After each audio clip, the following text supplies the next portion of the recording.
Irmãos, vamos abrir no Salmo 37. Salmo 37. Será que a gente pode encostar essa porta? Pode chover também?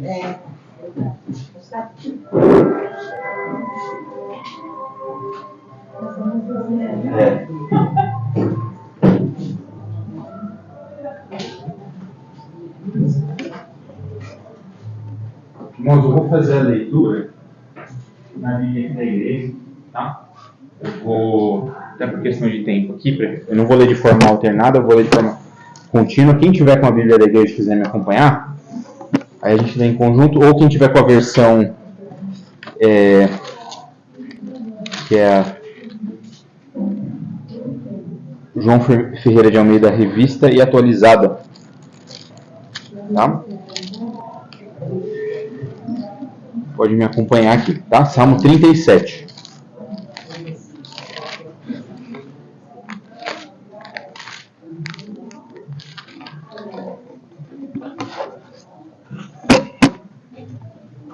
Amém?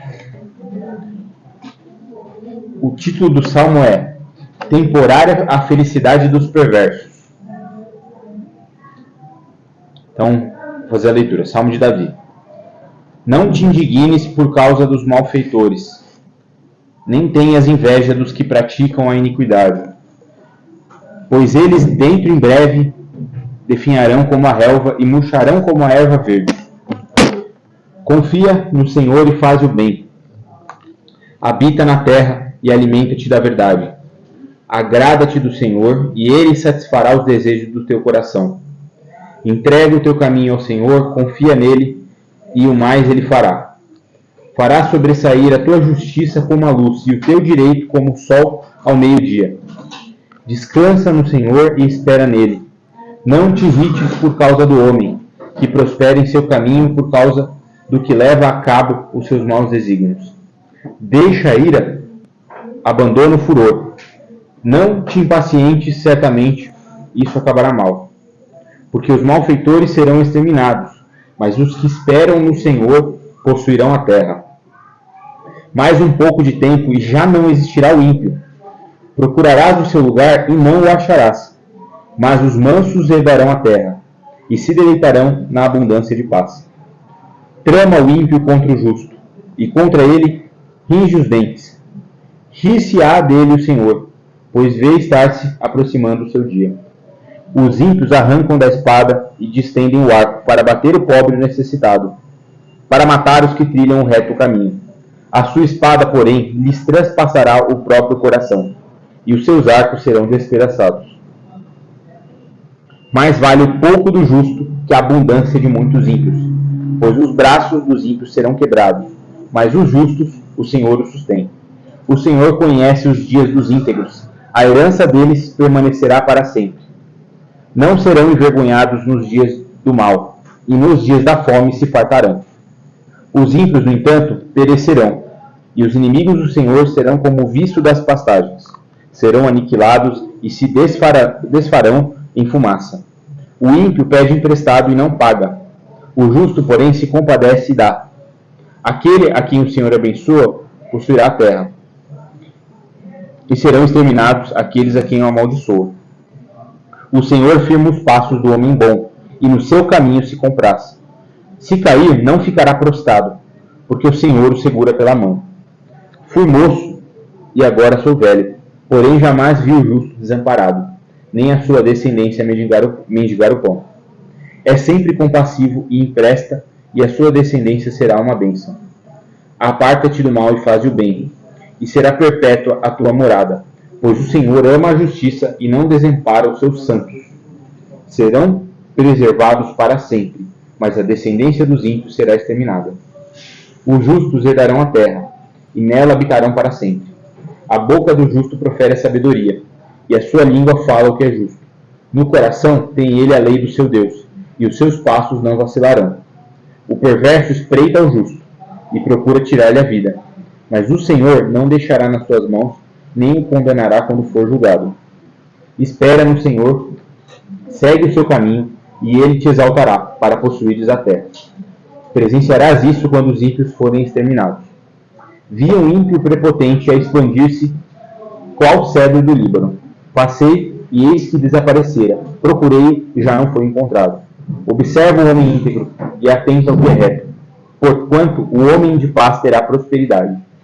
Quanto aos transgressores, serão a uma destruídos. A descendência dos ímpios será exterminada. Vem do Senhor a salvação do justo. Ele é a sua fortaleza no dia da tribulação. O Senhor os ajuda e os livra. Livra-os dos ímpios e os salva, porque nele buscam refúgio. Amém. Irmãos, esse salmo ele é razoavelmente longo, né? São 40 versos. E quando a gente olha para o Salmo 37, nós podemos enxergar, né, um salmo de Davi, e o principal contexto dele, né, ele trata a respeito do contraste entre a vida dos justos e a vida dos ímpios. E ele nos mostra que a justiça de Deus, ela prevalece. Nós podemos destacar 4 temas principais aqui no Salmo 37. São eles. Primeiro, a confiança em Deus. Segundo, a justiça dos justos e o destino dos ímpios. Ou seja, o Salmo ele contrasta aqui o que vai acontecer com o ímpio e o que irá acontecer com o justo. O terceiro tema seria a relação com Deus, ou seja, como o justo se relaciona com Deus e o que o justo deve fazer nesse relacionamento com Deus. Quarto tema, a bênção pela retidão e a maldição àqueles que praticam a iniquidade. E o quinto tema seria a necessidade, a importância de vivermos debaixo da retidão e de acordo com a justiça de Deus. Então, são 5 temas, né, os quais nós vamos tratar deles ao longo aqui da exposição. E para facilitar, nós vamos também separar o Salmo em 4 partes. A primeira parte, do verso 1 ao 12, vai falar justamente a respeito da confiança no Senhor e como buscar a vontade de Deus. Já a parte 2, do verso 12 até o verso 20, vai falar que o Senhor não está alheio à nossa situação, Ele não está alheio à nossa condição. A parte 3 vai reforçar a presença de Deus conosco, como Deus permanece com o justo. E a parte 4, do verso 32 ao 40, vai falar sobre o juízo sobre os ímpios, né? Vai falar que o Senhor julgará os perversos. Então, nós vamos começar agora dessa parte 1, que se dá aí do verso 1 até o verso 12. Verso 11, perdão. Os irmãos vão lá para fechar?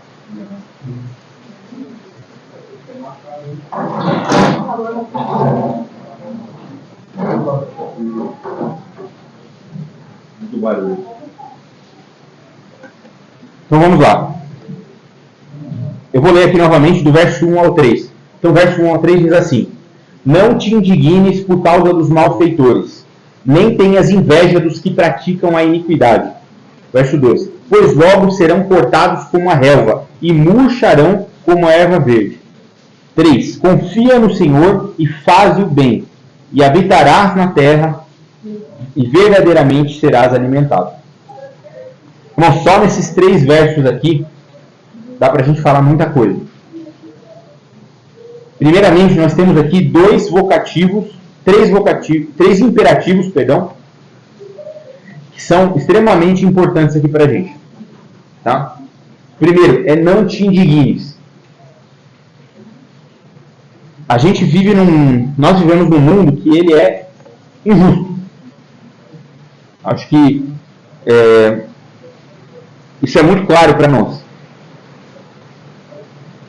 Um mundo onde o rico, aquele que tem muito, muitas vezes oprime o pobre.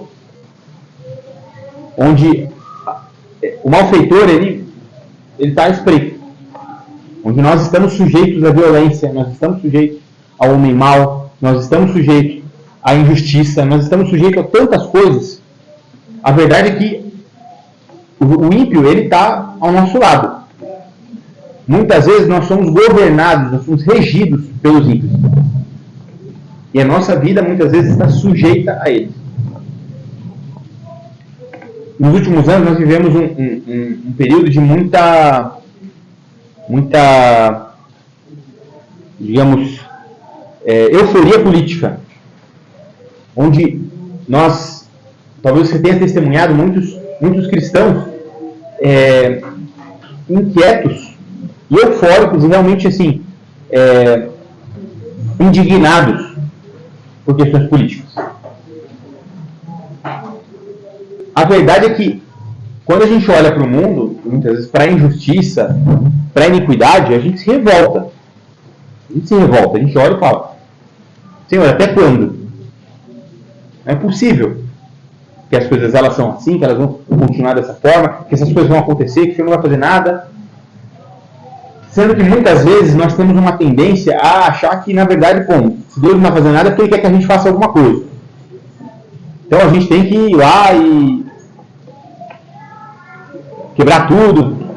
Brincadeira, né? Que abre aspas aqui. Tem que fazer alguma coisa, tem que se movimentar, a gente tem que fazer justiça com as próprias mãos. Tem que encontrar uma maneira de deixar esse mundo mais justo. A gente tem que ir lá e se vingar com as próprias mãos do ímpio. A verdade é que a injustiça, ela nos deixa indignados. Isso é fato.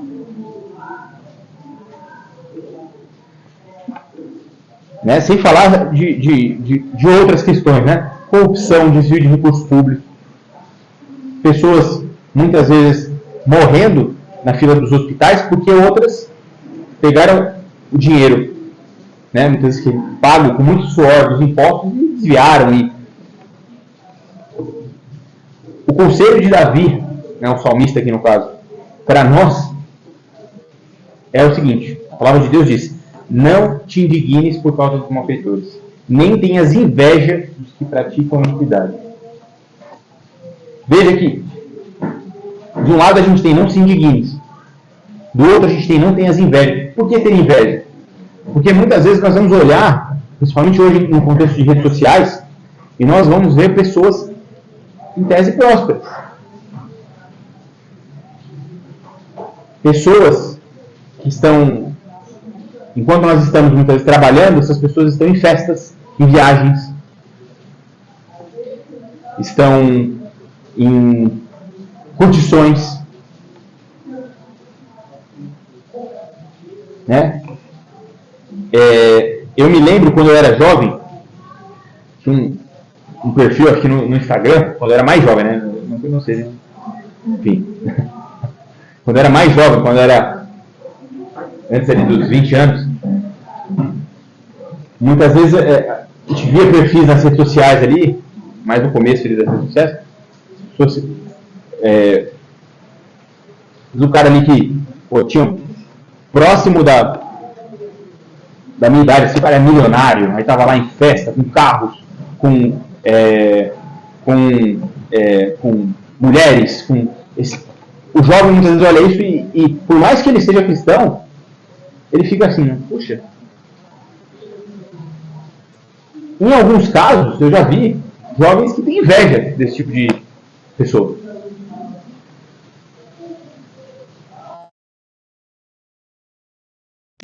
E veja, se essas coisas não fossem boas, abre aspas, ninguém ia querer ter, né?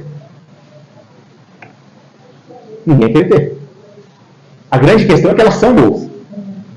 Elas são boas. Quem não gostaria de morar numa mansão, de ter um carro de milhões, de ter tudo aquilo que desejasse a todo momento? Tem alguém que não gostaria aqui? Pode vir à frente. Sentar aqui. Acho que todo mundo aqui, de alguma forma, gostaria.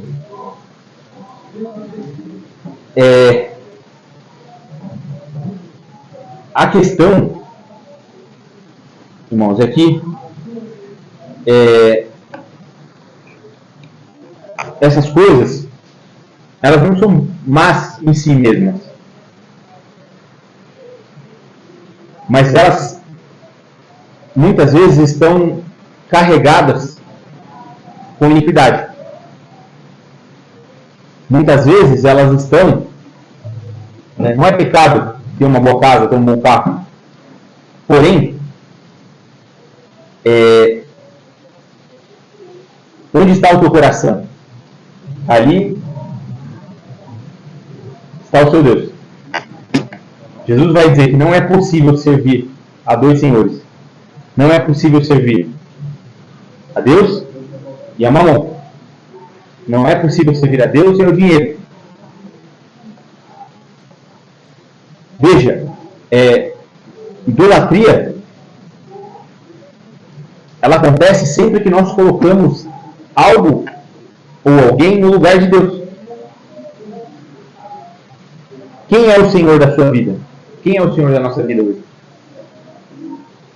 Veja, não é só porque nós estamos aqui, ou porque nós estamos cantando um hino, que nós estamos necessariamente adorando a Deus. Nós adoramos a Deus quando Deus é o Senhor das nossas vidas. A adoração está em reconhecer que Deus é Deus. Que Deus é o Senhor. Que não há outro Deus nas nossas vidas. Que Ele é o Senhor das nossas vidas. Ele não é Senhor do domingo, Ele não é Senhor de uma área. Ele é Senhor da nossa vida por completo. Por completo. E o ímpio não vive dessa maneira. O ímpio, o Senhor dele é o dinheiro. O Senhor dele é os prazeres. Hoje tem uma outra palavra que está na moda, né? São as experiências, né? Então, eu não quero ter coisas, eu quero viver experiências. Estou só trocando o nome. Na prática, né, é um ídolo por outro. No final das contas, o objeto da minha adoração sou eu mesmo. É a minha satisfação. E aí o salmista vai dizer assim: não tem inveja das pessoas que vivem dessa forma. Por mais que socialmente elas pareçam ser mais prósperas do que você.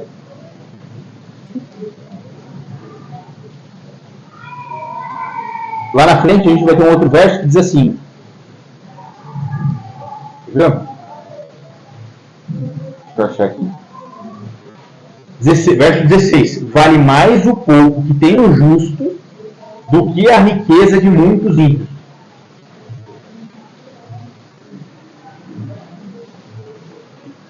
Tá, mas aí você pode estar dizendo para mim, mais Flávio, por quê?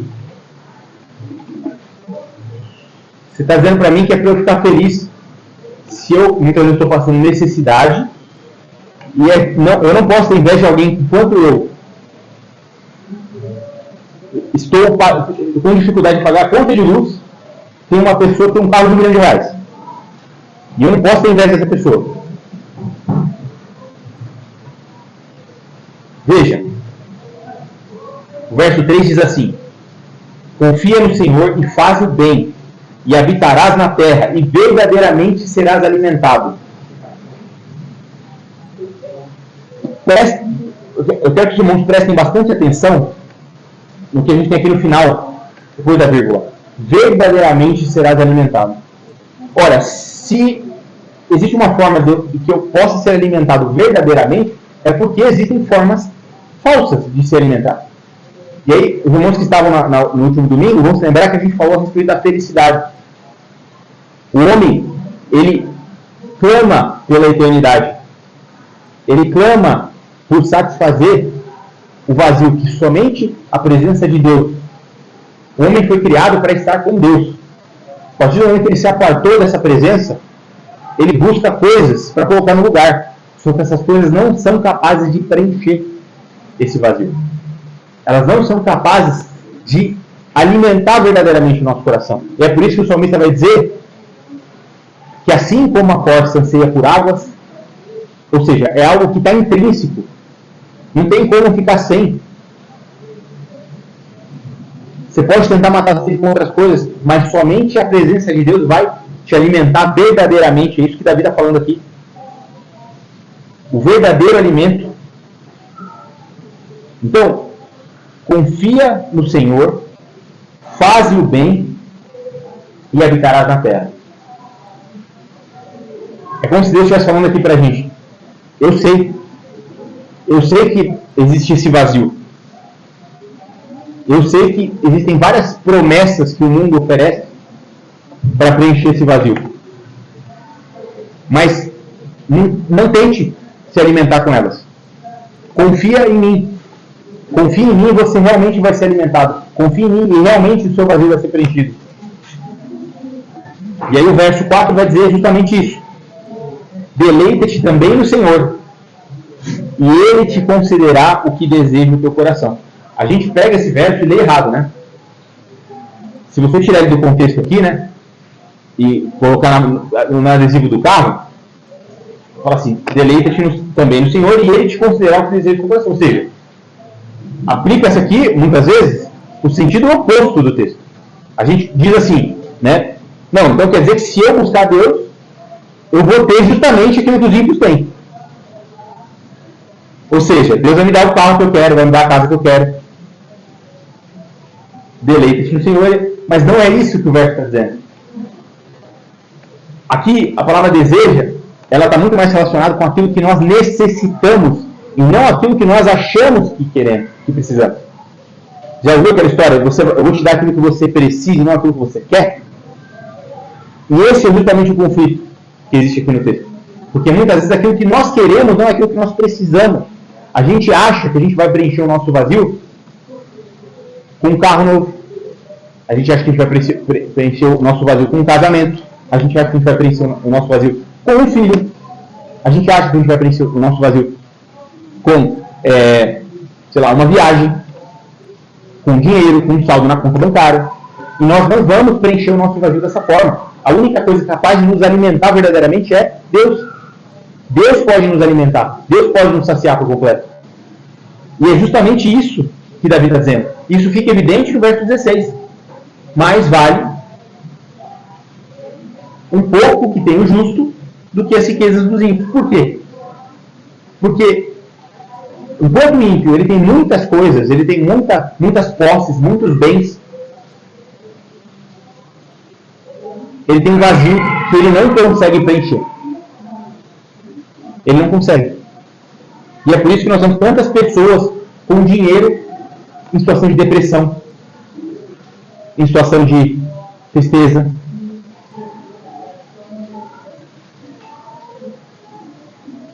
Isso não significa que necessariamente o dinheiro causa tristeza.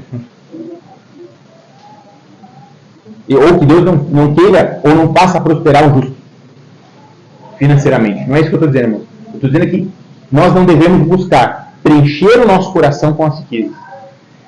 Se Deus quiser nos prosperar, amém. Mas o seu coração tem que estar ali. Aquilo que te levanta de manhã e ocupa a tua mente antes de você se deitar, não tem que ser o dinheiro. Não tem que ser a riqueza. Não tem que ser o saldo da sua conta. Não tem que ser como você vai ser promovido. Não tem que ser. O nosso coração tem que estar em Deus. E é justamente isso que Davi está falando aqui. Ele está dizendo, deleita-te no Senhor. Ou seja, busca o seu contentamento em Deus. Busca o teu prazer em Deus. Busca a tua paz em Deus. E aí sim, Ele vai te conceder o que deseja do teu coração. No sentido daquilo que você precisa. Ou seja, aí você vai estar satisfeito, aí você vai estar alimentado. Aí você vai deitar a cabeça no seu travesseiro e vai falar assim, eu tenho paz. Veja, vou ler aqui Evangelho de João, capítulo 14, verso 27. Jesus diz assim, deixo-vos a minha paz. A minha paz vos dou, não vos la dou como a do mundo. Não se turbe o vosso coração, nem se atemorize. Ou seja, a paz de Deus é diferente da paz do mundo. A paz de Deus é a paz que verdadeiramente preenche. É a paz que verdadeiramente nos permite descansar. O verso 5 diz assim: entrega o teu caminho ao Senhor, confia nele e ele tudo fará. Não tudo o que queremos, mas tudo o que precisamos. A pergunta aqui é, irmão, nós temos humildade diante de Deus para dizer assim: Senhor, me dê não aquilo que eu quero, mas aquilo que eu preciso? Porque a nossa oração, muitas vezes ela não é essa. A nossa oração é: Senhor, me dá o que eu quero. E não: Senhor, me dá o que eu preciso.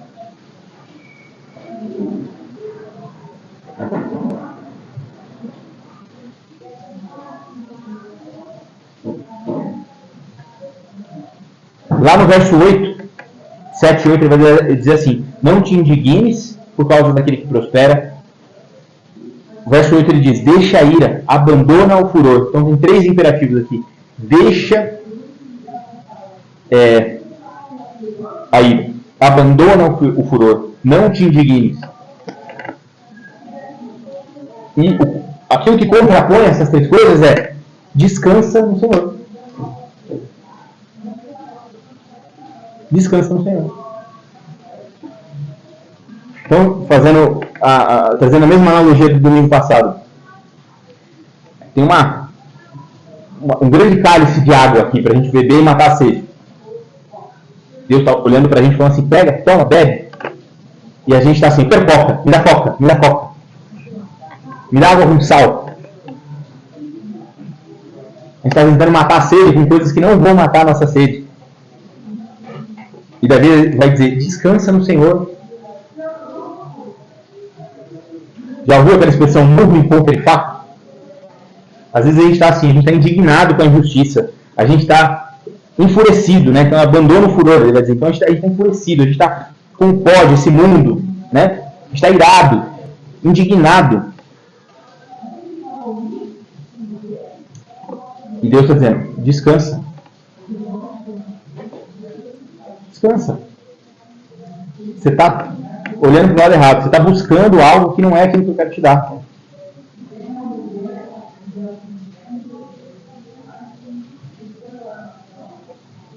O verso 9 diz: porque os malfeitores serão desraigados, mas aqueles que esperam no Senhor herdarão a terra. Que terra é essa, irmão? Perceba que a palavra eternidade é uma palavra muito presente no Salmo 37. A promessa de Deus não é uma herança terrena. A promessa de Deus para nós é uma herança eterna. E talvez você possa estar dizendo assim: Flávio, que importa? Ou então, como é que eu vou focar na vida eterna se eu estou passando tanto problema aqui nessa vida? Se eu estou com dificuldade para pagar uma conta, se eu estou com dificuldade para colocar comida em casa, se a Enel já foi lá em casa umas 3 vezes, se eu estou passando de despejo, se estão me processando, como é que eu vou parar para focar na vida eterna? A verdade, irmãos, é que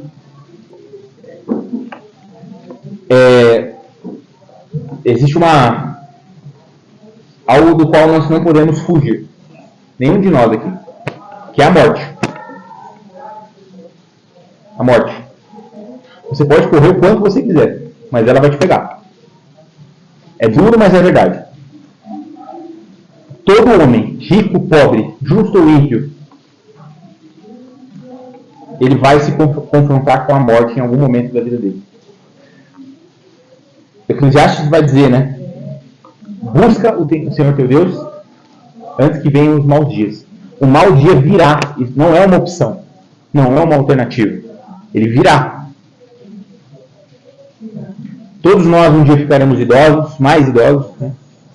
Todos nós um dia teremos as pernas fracas. Todos os dias, alguns de nós, hoje a gente já tem mais recursos, mas os dentes não serão tão fortes, os ossos não serão tão fortes, a vista não será tão boa, a cabeça já não vai ajudar, as juntas vão doer mais do que já dói hoje. Isso é um fato. A gente vai enfrentar isso. Digamos que nós estamos numa contagem regressiva. É duro dizer isso, mas é a verdade. O homem, ele busca formas de se esquecer dessa verdade. De não pensar nisso. Ele quer adiar o confronto com a morte. Ele quer ignorar a morte. Como se, de alguma forma, ela fosse desaparecer por conta disso. Quantas pessoas você conhece que elas falam assim, não, com a religião aí eu não estou muito... Eu nem penso muito nisso. Não estou muito preocupado com isso. Eu vivo minha vida. Mas por que ela diz isso? Por que ela não se preocupa? Porque ela está tentando adiar o confronto dela com a morte. Ela está tentando adiar esse embate que é inevitável.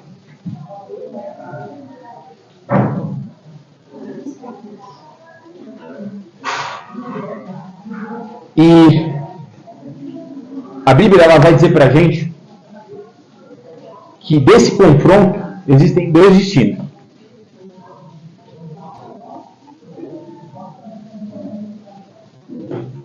Irmão, se vocês acham que um cachorro, um gato, um cavalo, um animal, ele está preocupado se ele vai morrer? É óbvio que se ele... Eu não estou dizendo aqui que um animal em risco de morte, ele não vai tentar fugir da morte. Mas vocês acham que ele fica ansioso? Putz, estou ficando velho. E por que ele não fica? Talvez essa seja uma das principais diferenças do homem, né? O homem, ele tem a eternidade no coração, irmão. Deus nos fez para viver eternamente com Ele. E é por isso que a morte nos aflige. É por isso que a Bíblia vai dizer que a morte é o último inimigo. Porque existe esse desejo, esse anseio pela eternidade. E a Bíblia vai dizer que existem dois destinos após a morte: condenação e a salvação.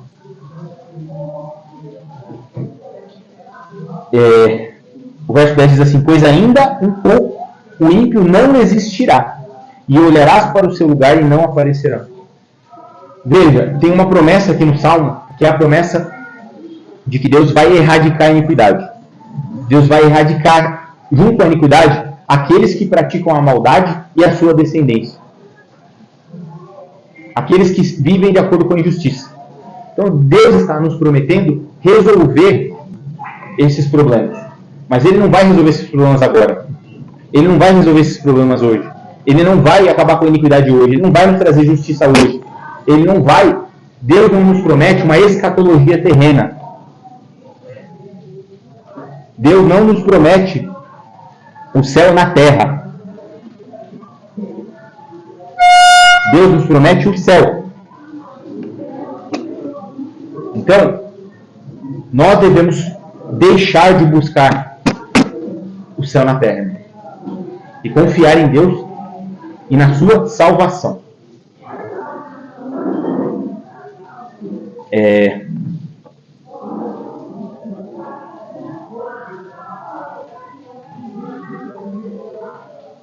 Vou aqui de novo para o verso 16. Vale mais um pouco que tem o justo do que as riquezas de muitos ímpios. Você está confiante nessa palavra? Você consegue ler esse verso e crer nisso que o salmista está dizendo aqui? Você tem isso como verdade para você hoje?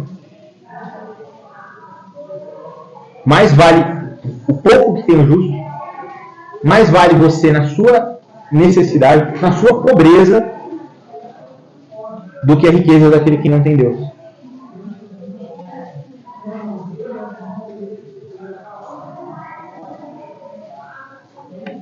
O verso 18 diz justamente isso: o Senhor conhece os dias dos retos, e a sua herança permanecerá para sempre.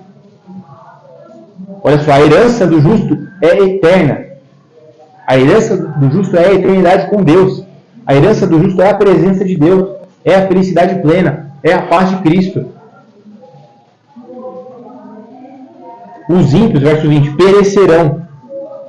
e os inimigos do Senhor serão como a gordura dos cordeiros, desaparecerão, e em fumaça desaparecerão. O que acontece com a gordura no fogo lá? Evapora. Esse é o destino dos ímpios. Esse é o destino daqueles que nós estamos invejando. Vou colocar uma questão aqui para vocês pensarem. A gente vai tentar meditar nisso. Se você visse agora um cara passando com uma Ferrari, aí você olhou para ele aqui e falou assim, puxa, bem que eu podia ter uma Ferrari. Aí ele acelera e bate no poste moto, explode o carro. Você ia pensar que há um segundo atrás você falou, puxa, eu não queria esse carro não. Eu disse que eu queria, mas eu não queria não. Porque é isso que vai acontecer, irmãos. É isso que a gente está invejando, vocês compreendem? Esse é o alvo da nossa inveja, muitas vezes, da nossa cobiça. Que é pecado. Deixamos claro. Muitas vezes a gente está com a ambição de espelhar alguém que está a segundos de bater no poste e ser consumido pelo fogo. E a gente está ali olhando e falando, bem que eu podia ser essa pessoa, né? E Deus está dizendo, puxa, mas o que eu te dei vale muito mais que essa Ferrari. Só que a gente não, a gente quer Ferrari. A gente quer a prosperidade, a gente quer o dinheiro, a gente quer as experiências. A gente vê uma pessoa viajando no Instagram para todos os lugares do mundo e fala, nossa, bem que podia ser eu, né? Só que você não vê que aquela pessoa muitas vezes está na iniquidade. Está no pecado.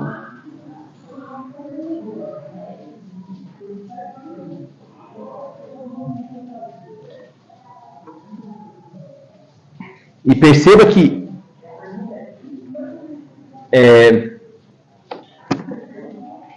a gente precisa entender e saber enxergar no nosso coração, e eu não vou me adentrar muito nisso, mas a distinção entre o desejo e a cobiça. A linha é tênue. A linha é tênue.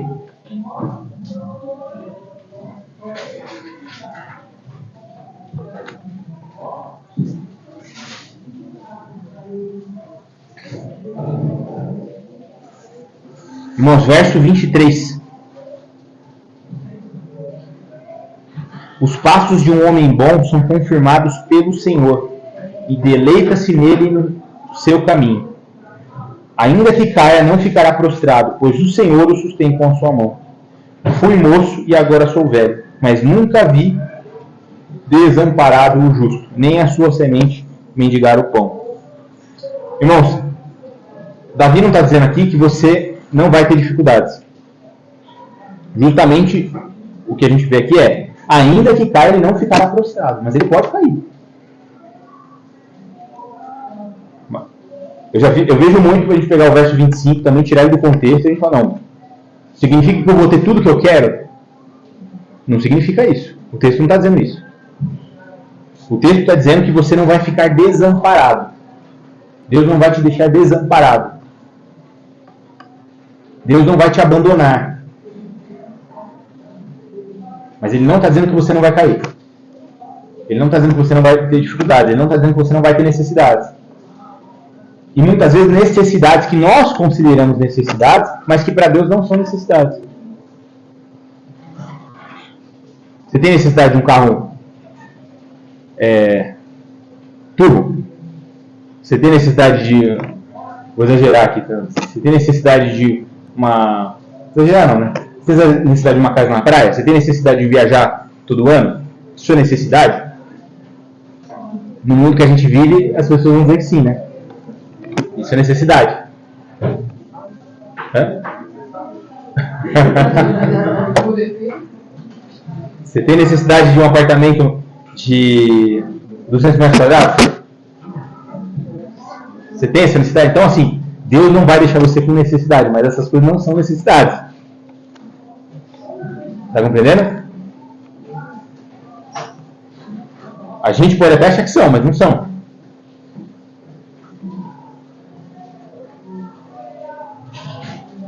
Porque o Senhor ama o juízo e não desampara os seus santos, para sempre serão preservados. 28. Mas a descendência dos ímpios será desarraigada. Ou seja, Deus promete não nos desamparar, não nos abandonar, não nos deixar passando necessidade. A questão está em nós compreendermos o que de fato é necessidade.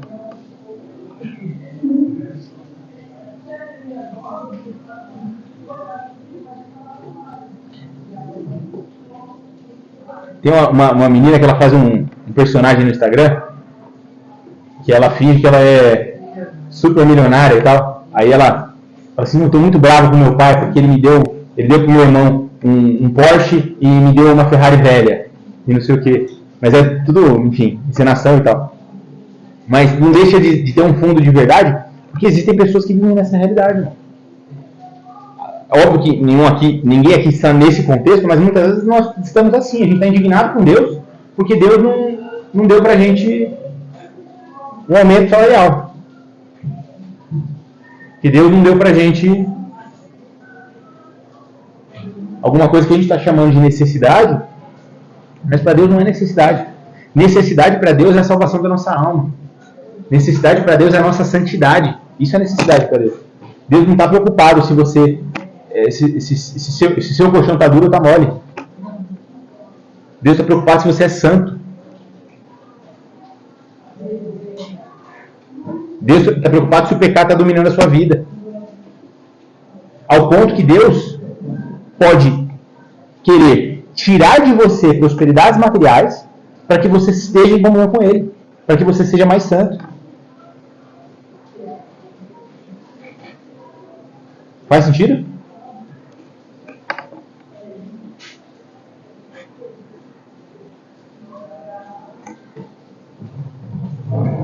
E a gente tem que aceitar isso.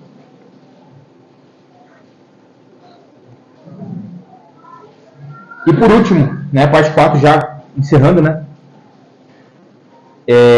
Existe, verso 32 ao 40, né? Uma promessa de Deus de julgar o ímpio. Deus vai julgar o ímpio.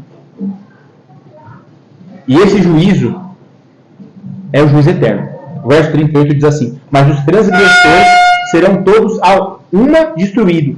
O fim dos ímpios será exterminado. O inferno, irmãos, é uma realidade. O inferno é uma realidade. Muitos vão dizer que não. Mas a Bíblia é muito clara. Mateus 25, 41. Então dirá também aos que estiverem à sua esquerda: apartai-vos de mim, malditos, para o fogo eterno, preparado para o diabo e seus anjos. Mateus 13, 42. Jesus vai dizer: e lançá-los-ão na fornalha de fogo, e ali haverá pranto e ranger de dentes. Mateus 10, 28. E não temais os que matam o corpo e não podem matar a alma. Temei antes aquele que pode destruir tanto a alma quanto o corpo no inferno. Apocalipse 21, 8. Mas quanto aos covardes, aos incrédulos, aos abomináveis, aos assassinos, aos imorais, aos feiticeiros, aos idólatras, aos mentirosos, a parte que lhe cabe será no lago que arde com fogo e enxofre, que é a segunda morte. Então, irmãos, existe uma realidade que nós, como cristãos, não podemos fugir, que é a realidade do inferno. O inferno é o destino daqueles que praticam a iniquidade. O inferno é o destino daqueles que vivem debaixo do pecado. Que vivem, mesmo depois de terem sido libertados por Cristo e estarem unidos à igreja, escolhem viver debaixo do pecado. Isso é uma palavra muito dura. Por quê? Porque ela se aplica a nós. Porque o que Jesus está dizendo aqui em Mateus 25, 41, e ele vai dizer também que muitos naquele dia dirão: mestre, mestre, em teu nome fizemos tais coisas, tais coisas. E ele vai dizer: apartai-vos de mim, vós que praticais a iniquidade, nunca vos conheci. Então, irmãos, se nós estamos aqui hoje é porque Deus nos chamou. É porque Deus nos elegeu. Deus nos fez, em algum momento das nossas vidas, um convite para que nós, agora, não vivamos mais debaixo do pecado. Porque aquele que vive debaixo do pecado está sujeito à condenação. Então que nós possamos buscar a Deus, nos arrependermos cada vez mais e nos apartarmos de uma vida de pecado, para que nós possamos, então, nos deleitarmos na paz verdadeira, na paz que vem de Deus, na paz que vem de Cristo. Amém?